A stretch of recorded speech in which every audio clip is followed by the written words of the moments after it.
ថ្ងៃចុងក្រោយនៅសាលាអង្គុយមើលអូនទាំងទឹកភ្នែកហូរ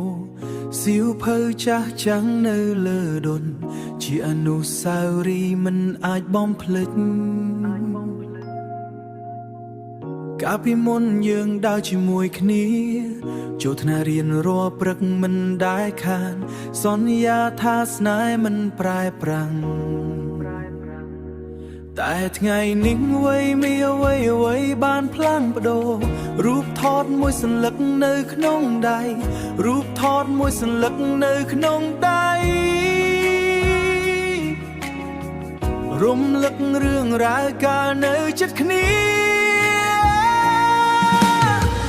ចប់វិទ្យាល័យក៏ចប់ស្នេហ៍អូនដើរចេញទៅជាមួយក្តីស្រមៃថ្មីទុកបងឲ្យនៅយំម្នាក់ឯងជាមួយអតីតកាលដែលមិនអាចត្រឡប់ចប់វិទ្យាល័យក៏ចប់បេះដូងស្នេហ៍សឹងសាលាបានក្លាយជាអតីតទោះបងនៅស្រឡាញ់អូនប៉ុណ្ណាក៏គ្មានថ្ងៃបានវិលដូចមុនផ្លូវទៅសាលាដែលนุ่มថ្ងៃនេះគ្មានអូនដើរនៅក្បែរសំលេងសើចដែលធ្លាប់ស្គាល់បានរសាត់ឆ្ងាយជាមួយពេលវេលាមិត្តភក្តិគេរីករាយថ្ងៃបញ្ចប់តែបេះដូងបងពោពេញដោយទុក្ខព្រោះថ្ងៃដែលគេហៅថាជោគជ័យជាថ្ងៃដែលបងបាត់បង់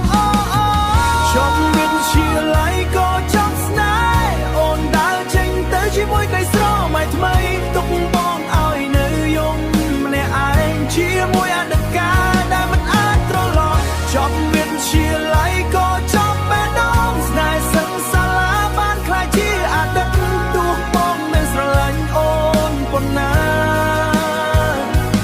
ក៏គ្មានថ្ងៃបានវិលដូចមុនសញ្ញាប្រនៅក្នុងដៃតែបេះដូងបងបាត់បងមិនចាំងវា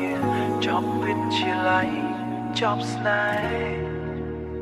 នៅសតកានឹកអូនរហូតទៅផ